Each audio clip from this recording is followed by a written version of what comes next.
Good morning, you guys. Good morning, good morning, good morning. Happy Wednesday morning. I hope you're having a wonderful, wonderful, wonderful Wednesday. How many wonderfuls was that? It was a lot, but I hope your Wednesday is being that wonderful to you. I read the newest Lynn Painter book this weekend, and I wanted to come here and talk about it.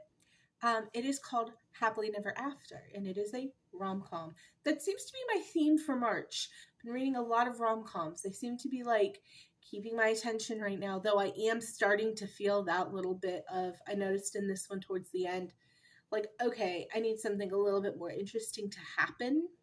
So it might be time for me to switch back to some fantasy.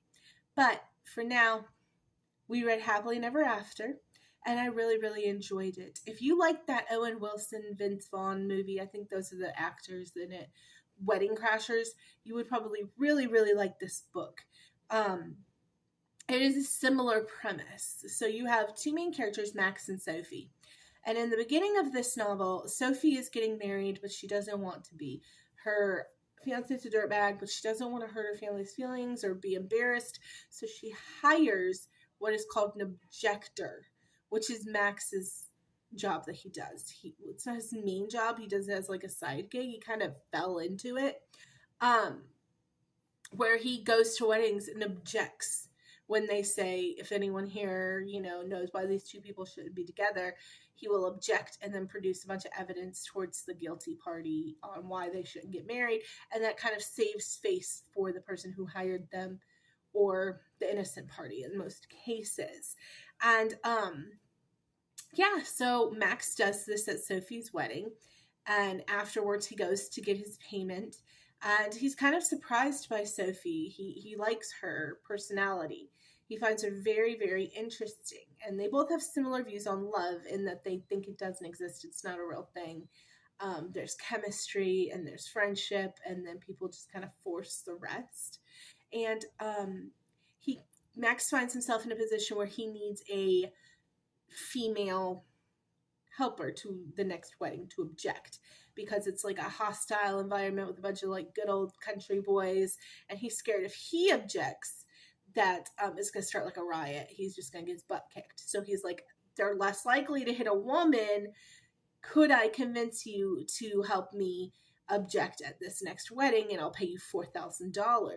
Now Sophie has just gotten out of this engagement to the douchebag that, Max broke up her wedding, and she's had to get these elderly roommates in order to keep affording the apartment that they had, and that she doesn't want to leave.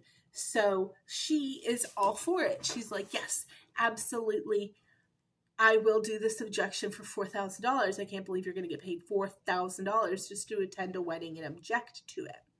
And so they kind of find a rhythm of doing this together, and they become like a duo or a group, and object at weddings, and they do, a handful.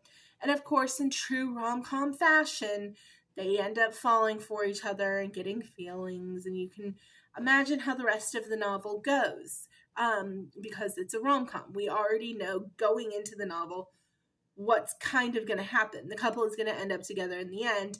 You just like to, find out how it's going to happen, kind of. And I'd say it's easily, I think I gave it a 4 out of 5. I don't think I've ever given a Lynn Painter book less than 4 out of 5. I really enjoy her writing. Better Than the Movies was so good by her. That was a 5-star plus read for me. I remember honestly absolutely devouring and loving that particular book. And so this one didn't quite hit that level for me. Like, Better Than Movies obviously was my favorite Lynn Painter book. I was hoping for something just as good, and this is still a good book, but it just kind of never reached that level of, wow, this is like my favorite thing right now, where I can't wait to keep turning the pages. But it was still really, really good. So if you have also read Better Than the Movies by Lynn Painter and absolutely loved it, and you're hoping that this is going to be just as good, in my personal opinion, it wasn't quite as good, but still a good book. I have a really bad problem, and you guys know this if you watch my channel a good bit, of setting almost too high of expectations for books, because I'll read a book by an author that just knocks me out of the park, that I absolutely love, that I absolutely devour. And then I have to go through and I have to read everything by that author, hoping for that same high, hoping for that same feeling. 9 times out of 10, I don't get it. Just doesn't happen. And they're not bad books. I'm going through that right now with Elle Kennedy. You know, I read The Graham Effect and just was kicking my feet and gave it 5-star plus. It was so good. And then I've read almost her entire body of work since then, and I'm searching for that high. And they're all like 4-star reads, but I'm not getting that same like, oh my God, I'm obsessed with this book that I got from The Graham Effect. And that's kind of what happened here as well. Like, was searching for that better than the movies high. Didn't quite get it, but was still a really good book. So yeah, Happily Never After, 4 out of 5 stars for me. Classic Lynn Painter rom-com. Lots of hijinks. The couple, you know, should they or shouldn't they, will they or won't they, ends up together, of course, because it's a rom-com with comedy throughout. And there's some spice to it. It's you know, a very typical Lynn Painter book. I definitely enjoyed it. I don't think there was absolutely anything in it that made me like, oh, this is a new thing. It just didn't. But I did enjoy the book. So, you know, going into these kind of books, it's like reading any Allie Hazelwood. Like, there's a Tessa Bailey. There is a format or a road map that they follow, all of them. And so if you're going into this expecting something tremendous, like new and undone and unseen, that's not what you're going to get. But if you like the rom-com road map that is, you know, successfully used by a lot of authors, then I think you're going to like this one. I certainly enjoyed it. Yeah, that's all I've got for Happily Never After. It was a solid rom-com.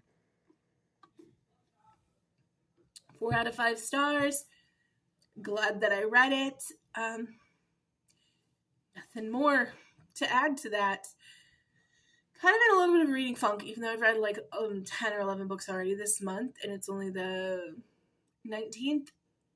I'm just like reading to read, and nothing is wowing me. So I think I'm going to grab one of those epic fantasy novels off of my shelf here in the next week, and we're going to try to lose ourselves in a fantasy world.